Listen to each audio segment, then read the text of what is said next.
The quantum stealth field shimmered imperceptibly as the Zarkon reconnaissance vessel drifted silently above the blue-green planet. Captain Ixtala studied the holographic displays with growing frustration. Earth defied every predictive model in the Galactic Concordance database. Preliminary scan complete, chirped the ship's eye. Civilization status: fractured. Technological level: primitive. Potential for unified response: negligible. Ixtala's four-fingered hand twitched. Something felt wrong. The data suggested a disorganized species, nations constantly in conflict, technological development uneven, global cooperation seemingly impossible. And yet, something about the planetary readings made the veteran captain uneasy. Dr. Lyra Chen didn't look like someone who would change the course of galactic history. Hunched over a bank of quantum computing servers in a nondescript research facility outside Beijing, she appeared unremarkable. Her team had been working for months on a breakthrough in quantum entanglement communication, a project so radical it had been dismissed by most of her colleagues. What they didn't know was that their work was being watched. The Zarkon infiltration team selected their primary target with surgical precision. Marcus Rodriguez, a mid-level systems analyst at a major telecommunications hub in Sao Paulo, seemed perfect. Isolated, disconnected, easily manipulated. They were wrong. The infiltration began subtly. A series of network intrusions, carefully designed to appear like routine cybersecurity breaches. Sophisticated algorithms meant to destabilize critical infrastructure, sow confusion, create chaos. Standard procedure for a species the Concordance wanted to keep fractured. What happened next was anything but standard. Rodriguez wasn't just a systems analyst, a former military communications specialist with a background in adaptive network security. He noticed the anomalies within minutes. His response was immediate and unexpected. Instead of panicking or attempting to address the intrusion individually, Rodriguez activated a network of former military and tech contacts. Within hours, a global response team had formed: engineers, cybersecurity experts, and communication specialists from competing nations, now working with unprecedented coordination. Aboard the Zarkon vessel, alarms began to sound. "Impossible," muttered Ixtala, watching as their carefully constructed infiltration was systematically dismantled. The human networks were adapting faster than any known species in galactic records. Firewalls reconstructed themselves. Malware was isolated and neutralized with terrifying efficiency. In her laboratory, Dr. Chen made a breakthrough that would change everything. A quantum communication protocol that could transmit complex data instantaneously, bypassing traditional communication limitations. She had no idea that her work was being observed by entities far beyond Earth's atmosphere. The Zarkon infiltration team realized their error too late. What was meant to be a simple destabilization mission had become something else entirely. The humans weren't just responding, they were evolving. As the first phase of the alien intervention concluded, one thing became clear: Earth was not what the Galactic Concordance had anticipated. The planet that seemed so divided was about to show the galaxy exactly what unified human potential looked like. Ixtala's final log entry that day was chillingly simple: "We may have made a significant miscalculation." Little did they know, this was just the beginning. The Concordance's Grand Council chamber hummed with tension. Holographic displays flickered with increasingly disturbing data streams from Earth. What had begun as a routine destabilization mission had morphed into something unprecedented. Archon Zelkor, chief strategist of the Galactic Concordance, slammed a crystalline data rod against the council table. The initial infiltration was compromised with impossible speed. Our most advanced infiltration algorithms were unraveled in hours. Around the circular chamber, representatives from 17 advanced civilizations exchanged worried glances. Earth was supposed to be a simple problem, a fractious species ripe for manipulation, a potential source of resources and genetic material. Now, everything had changed. In Sao Paulo, Marcus Rodriguez had become the unexpected conductor of a global response orchestra. What started as a small network of contacts had transformed into a global rapid response team that transcended national boundaries, corporate interests, and historical rivalries. The Concordance's next move was calculated, a multi-vector attack designed to create maximum global disruption. Financial systems would be the first target. Quantum-encrypted malware would simultaneously hit the world's major stock exchanges, central banks, and financial institutions. The goal: complete economic paralysis. Communication networks would be next. Sophisticated signal jammers and viral algorithms would create communication blackouts, sow misinformation, and trigger panic. Critical infrastructure would follow. Power grids, satellite networks, transportation systems, all would be systematically attacked to create maximum chaos. Dr. Lyra Chen was already one step ahead. Her quantum communication breakthrough wasn't just a theoretical concept. In the weeks following the first infiltration attempt, she and her team had been working tirelessly. The protocol they were developing wasn't just a communication method. It was an adaptive, self-healing network that could instantaneously reroute and protect information. When the financial attack hit, most institutions would have crumbled. Instead, something extraordinary happened. The global team Rodriguez had assembled, a mix of cybersecurity experts, financial analysts, network engineers, and former military strategists, responded with unprecedented speed and coordination. National rivalries evaporated in the face of a common threat. Chinese network specialists worked alongside American infrastructure experts. European financial analysts collaborated with African communication technicians. What the Concordance had intended as a divisive strike became a catalyst for global unity. Within hours, the attack was not just neutralized, it was turned back upon its creators. Aboard the Zarkon observation vessel, Captain Ixtala watched in growing horror. Tracking algorithms designed to monitor the attack were themselves being tracked, analyzed, and dismantled. The humans weren't just defending. They were learning, adapting, and counterattacking with a speed that defied known technological limitations.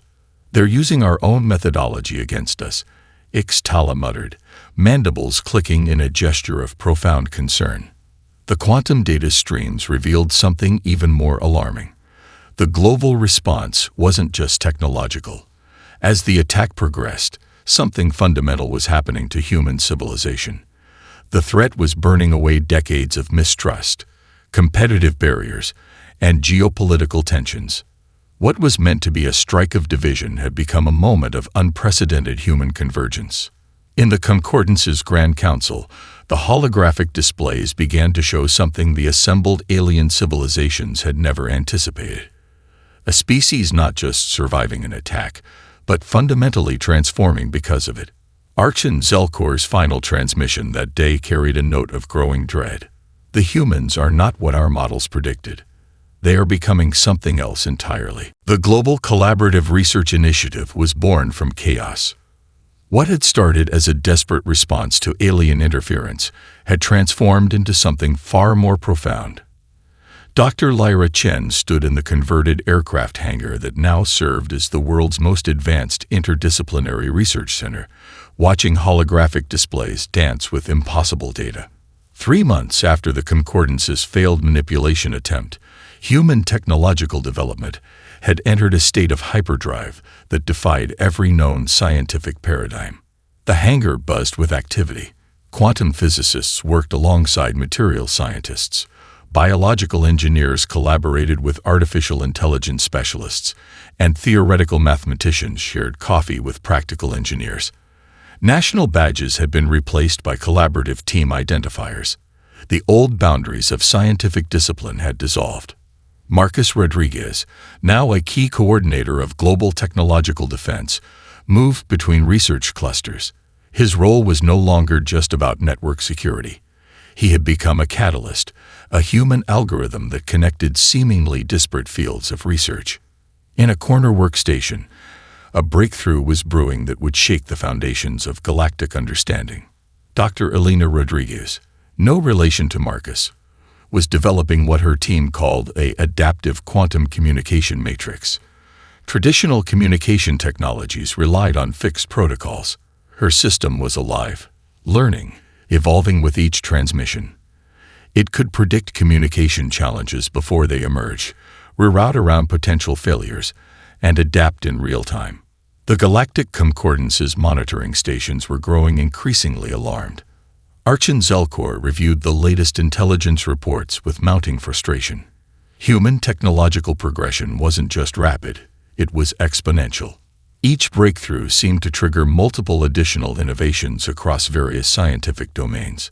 A quantum computing breakthrough in Mumbai would spark materials science advancements in Stockholm. An artificial intelligence algorithm developed in Sao Paulo would revolutionize medical research in Toronto. The humans were no longer working in isolation. They were a single, massive, distributed intelligence. "They're rewriting the rules of technological development," muttered Ixtala, reviewing the data streams.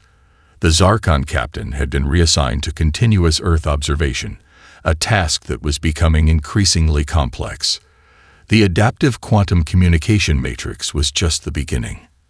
Parallel research teams were developing technologies that challenged fundamental galactic assumptions. A materials science group in Berlin created a metamaterial that could bend electromagnetic radiation in ways previously thought impossible. Another team in Seoul developed a neural interface that could translate complex mathematical concepts directly into actionable engineering designs. Most critically, these technologies were being shared openly. No patents, no corporate restrictions. Every breakthrough was immediately distributed globally, annotated, and improved upon. The Concordance's most advanced predictive models were failing spectacularly. What made human innovation so terrifying was not just its speed, but its fundamental approach. While most galactic civilizations approached technology linearly, humans seemed to innovate in quantum leaps. A single breakthrough would trigger cascading innovations across multiple disciplines. Dr. Chen understood this better than anyone. "We're not just developing technology," she told her team. "We're teaching ourselves how to learn faster." In the Concordance's monitoring stations, a chilling realization began to take hold. The humans were not just catching up to galactic technology, they were preparing to leap far beyond it. Arkshan Zelkor's final report that month was brutally succinct. The humans are no longer adapting. They are transforming. The first direct engagement came without warning. The Concordance strike fleet arrived with the arrogance of 1,000 conquered civilizations. 12 massive battlecruisers, each the size of a small moon, materialized at the edge of the solar system. Their weapon systems represented the pinnacle of galactic military technology. Adaptive plasma cannons, quantum entanglement disruptors, and gravitational compression weaponry that had reduced entire planetary civilizations to cosmic dust. They expected submission. They got something else entirely. Major Sarah Nakamura watched from the International Defensive Coordination Center in Quito.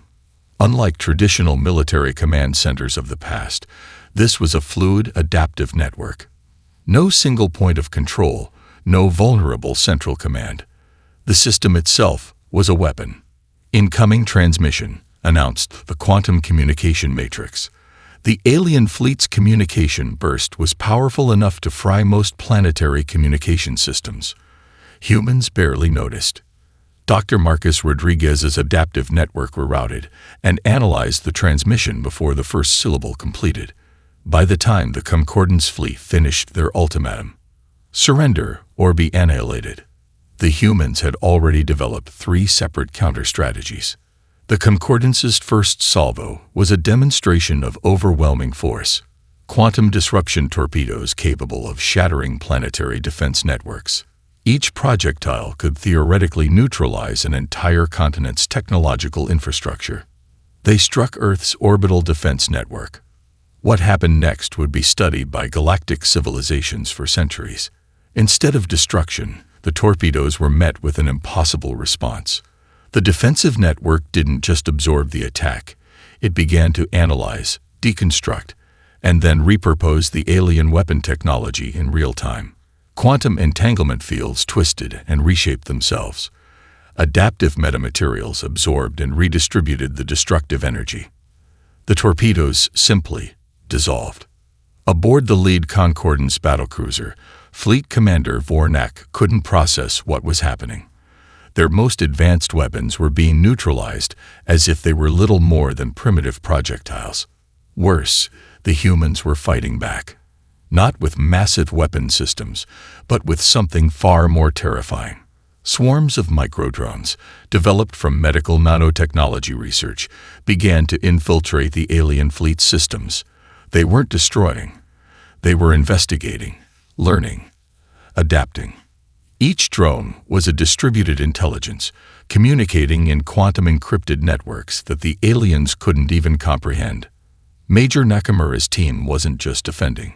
They were conducting the most sophisticated military research experiment in galactic history. Analyze. Adapt. Overcome, she muttered, watching the tactical displays. The alien weapon systems began to turn against themselves.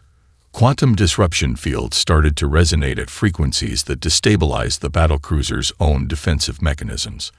Adaptive algorithms written by a global team of researchers, including high school students from Kenya, programmers from Brazil, and theoretical physicists from China, were dismantling the most advanced military technology in the known universe.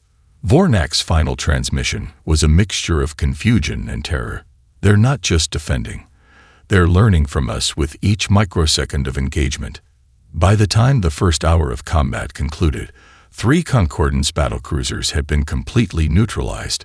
Not destroyed. Neutralized. Their systems carefully studied, their technologies understood, their strategic algorithms decoded. The remaining fleet began to retreat.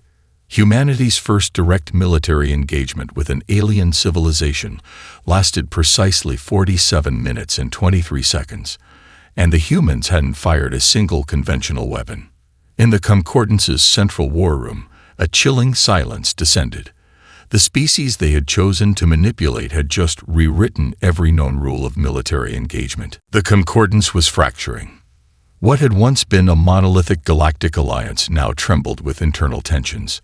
The failure against Earth had exposed vulnerabilities that had been brewing for centuries. Dormant conflicts, suppressed resentments, hidden power struggles that the humans had inadvertently brought to the surface. Archon Zelkor stood before the Grand Council, the holographic displays around him showing increasingly dire reports. The humans weren't just a military threat. They had become a mimetic virus, a philosophical and strategic infection spreading through galactic civilization. On Earth, Dr. Lyra Chen and Marcus Rodriguez were orchestrating a campaign far more sophisticated than any military engagement.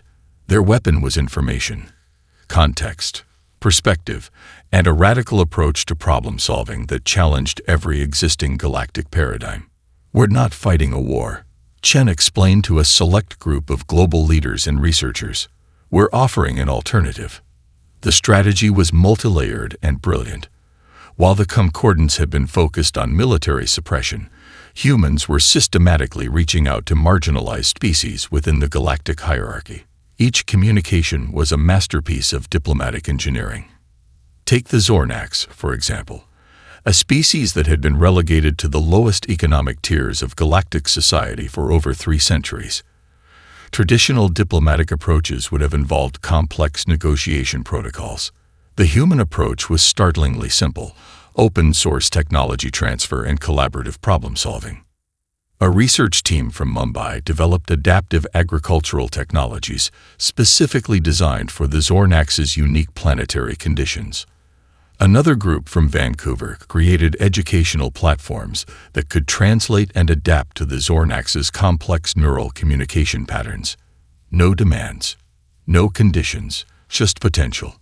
The first cracks in the Concordance appeared on the diplomatic front. Minor species began to see humans not as a threat, but as a potential pathway to genuine advancement. The humans weren't offering superiority. They were offering partnership. Each technological or cultural exchange was an invitation, not a conquest. Captain Ixtala, still assigned to Earth observation, found herself documenting something far more complex than a potential military threat. The humans were dismantling the Concordance's power structure without firing a single weapon. Diplomatic channels that had been frozen for generations suddenly became active. The Orcs, a species that had been economically marginalized for centuries, approached human researchers with a series of collaborative proposals. The Concordance's traditional intermediaries were suddenly irrelevant. "They're creating a new model of interaction," HFY reported, her analysis becoming increasingly complex. Not conquest, not colonization, something else entirely. The psychological warfare was subtle but devastating. Human researchers began publishing open-access papers that systematically deconstructed the Concordance's technological and social assumptions. Each publication was a strategic weapon, not designed to humiliate, but to invite genuine dialogue. Archon Zelkor realized the true nature of the threat during a seemingly mundane diplomatic conference. A human delegation, led by a team of researchers and diplomats, presented a comprehensive analysis of galactic resource distribution. It wasn't an accusation. It was an invitation to reimagine existing structures. The presentation didn't just expose inequalities. It offered systemic solutions that could benefit every species involved. As the Concordance's internal tensions reached a boiling point, one thing became clear: the humans weren't just challenging the galactic order. They were demonstrating that another approach was possible. Zelkor's final report captured the growing sense of existential uncertainty. The humans are not conquering. They are transforming the very concept of conquest. The Galactic Reconstruction Summit was unlike any diplomatic gathering in recorded history. Held on a neutral space station constructed using collaborative human-alien technologies, it represented more than a conference. It was a fundamental reimagining of civilization's organizational principles. Delegates from over 60 different species filled the massive circular chamber. At the center sat an unprecedented collaborative team: Dr. Lyra Chen, Marcus Rodriguez, Captain Ixtala of the Zarkon Observation Mission, and representatives from previously marginalized galactic civilizations. The humans hadn't conquered. They had invited transformation. Each delegation received a comprehensive data package, not a traditional diplomatic brief, but an open-source analysis of galactic resource distribution, technological potential, and systemic inequality. The document wasn't just a report. It was an invitation to reimagine everything. Dr. Elena Rodriguez, now leading the Interspecies Collaborative Research Initiative, presented the core philosophy. "We're not here to replace existing structures," she explained, her holographic presentation shifting dynamically to address each species' unique cognitive processing. "We're here to create a framework where every civilization can truly develop." The technological demonstrations were equally revolutionary. A team of researchers had developed adaptive translation technologies that went beyond simple language conversion. These systems could bridge not just linguistic gaps, but fundamental conceptual differences between species. A communication protocol that could translate not just words, but underlying cultural contexts, emotional nuances, and complex philosophical concepts. The Orcs delegation, a species previously confined to the lowest economic tiers, unveiled a collaborative technology developed with human researchers, a modular energy generation system that could be adapted to virtually any planetary condition. No licensing fees, no restrictive patents, just open-source potential. Archon Zelkor watched in growing comprehension. The humans weren't offering a new empire. They were offering a new way of existing. The most profound transformations were happening beneath the surface. Species that had been economic competitors for millennia were suddenly discovering collaborative potential. The zero-sum game of galactic resources was being rewritten. Captain Ixtala's role was particularly unique. Once an observer, now a bridge between civilizations, her insights into human behavior had become crucial diplomatic currency. She explained how human innovation wasn't about superiority, but about constant adaptation and collaborative potential. "They don't see technology as a weapon," Ixtala told the assembled delegates. "They see it as a conversation. The technological exchanges were breathtaking. Quantum communication matrices developed by Dr. Chen's team could now integrate with alien neural networks. Medical research from a team in Nairobi could potentially extend lifespans for multiple species. Agricultural adaptation technologies from Brazilian researchers could transform food production across dozens of planetary ecosystems. But the real transformation was cultural. The humans had introduced a radical concept: potential over hierarchy. Every technological exchange, every diplomatic interaction was built on the premise that each species had unique capabilities waiting to be understood and developed. Marcus Rodriguez, coordinating the collaborative platforms, understood this better than anyone. "We're not fixing the system," he explained in a private strategy session. "We're creating a living, adaptive framework where every civilization can contribute and grow." As the summit progressed, something extraordinary happened. The rigid boundaries between species began to dissolve, not through conquest, but through genuine mutual understanding.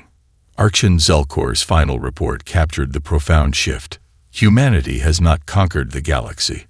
They have invited the galaxy to conquer its own limitations. The transformation had begun. The existential threat arrived without warning. Deep space monitoring stations first detected the anomaly, a massive energy signature that defied every known physical law. The entropy devourers, a civilization-level threat that had only been theoretical in galactic records, were emerging from the intergalactic void. These were not conquerors. They were entropic destroyers that consumed entire star systems, reducing complex matter to fundamental energy states. Every civilization the Concordants had encountered had been utterly helpless against them. Major Sarah Nakamura stood in the Global Defensive Coordination Center, her team now a seamless blend of human and allied alien specialists. The threat was beyond anything humanity or the Concordants had ever confronted. "This is why we've been preparing," Dr. Lyra Chen said quietly, her quantum communication matrix already spinning out complex defensive scenarios. The entropy devourers' approach was methodical. They didn't attack. They unmade. Entire star systems would simply cease to exist, their fundamental atomic structures stripped away into pure energy. Previous encounters in galactic history had shown zero successful defensive strategies.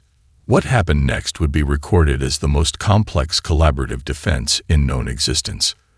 The defense wasn't a military strategy.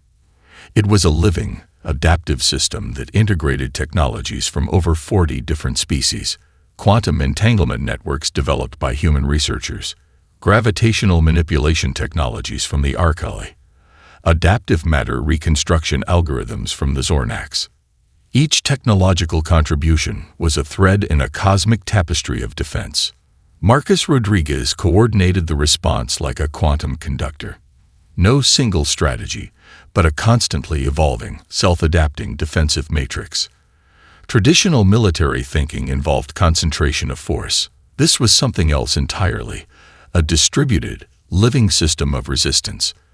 The first contact point came near the outer reaches of the Orion Arm. The entropy devourers began their standard consumption pattern, a wave of entropic dissolution that had erased countless civilizations. They encountered something unprecedented. The defensive matrix didn't just resist. It began to study, to understand, to adapt. Quantum-level sensors mapped the entropic dissolution process in real time. Adaptive metamaterials began to develop counter-resonance frequencies. Each microsecond of contact was a moment of intense technological evolution. Captain Ixtala, now a key strategic coordinator, watched in growing amazement. The humans had transformed the very concept of defense. This wasn't about defeating an enemy. This was about understanding and transforming a fundamental threat. The battle, if it could be called a battle, lasted 72 hours. But it wasn't measured in traditional terms of destruction. It was measured in moments of understanding, in quantum leaps of comprehension. By the conclusion, something extraordinary happened. The entropy devourers weren't destroyed. They were transformed. The collaborative defensive matrix had begun to communicate with the entropic system to understand its fundamental nature. What began as a threat of absolute destruction became a moment of unprecedented cosmic interaction. Dr. Elena Rodriguez's final analysis captured the essence of what had occurred. We didn't fight. We understood. And in understanding, we changed the very nature of the threat. Archon Zelkor's transmission to the Concordance was simple yet profound. Humanity has not just defended civilization. They have redefined the very concept of survival. The galaxy would never be the same. 50 years after the Entropy Devourer's encounter, the galaxy had become unrecognizable. The space station orbiting what was once called Earth now served as the central hub of the collaborative Galactic initiative. It wasn't a capital. It wasn't a seat of power. It was a living testament to a new way of existing. Dr. Lyra Chen's granddaughter, Dr. Maya Chen Rodriguez, stood at the observation deck, watching the constant flow of interspecies research vessels, diplomatic missions, and collaborative exploration craft. The boundaries between species had become beautifully blurred. Marcus Rodriguez's adaptive communication networks had evolved into something far beyond their original purpose. They were now living systems of mutual understanding, connecting civilizations in ways no one could have predicted. The fundamental transformation wasn't technological. It was philosophical. The encounter with the Entropy Devourers had been more than a defensive moment. It had been a cosmic revelation. Civilizations were no longer defined by their ability to conquer or resist. They were defined by their capacity to understand, to adapt, to grow. Captain Ixtala, now a senior diplomatic advisor, reflected on the journey. The Zarkon, once a species focused on observation and control, had become key architects of collaborative exploration. Their entire cultural paradigm had transformed. We didn't just change how we interact, Ixtala explained to a group of young researchers. We changed what interaction means. The technological advances were staggering, but they paled in comparison to the cultural transformation. Educational systems across the galaxy now emphasized collaborative problem-solving over competitive achievement. Research was no longer about individual or species advancement, but about collective potential. The Concordance no longer existed as a hierarchical power structure. It had transformed into a dynamic, adaptive network of mutual growth. Species that were once at the bottom of the galactic hierarchy were now key innovators, their unique perspectives celebrated rather than suppressed. Dr. Elena Rodriguez's work on adaptive communication had evolved into a fundamental approach to understanding. The translation technologies developed decades ago had become living systems of mutual comprehension. They didn't just translate language. They translated context, emotion, potential. Archon Zelkor's descendants now worked alongside human and alien researchers, their once rigid hierarchical thinking replaced by a fluid approach to knowledge and collaboration. The greatest transformation was almost invisible. It was in how civilizations now conceived of themselves, no longer as separate entities competing for limited resources, but as interconnected systems of potential. Major Sarah Nakamura's Defensive Coordination Center had become a hub of collaborative exploration.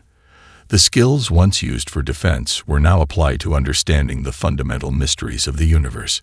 Each challenge was an invitation to grow, to learn, to expand collective understanding.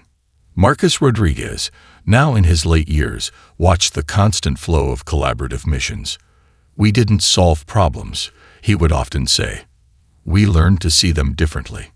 The cosmic encounter with the Entropy Devourers remained a pivotal moment, not as a victory, but as a profound lesson. Survival wasn't about resistance.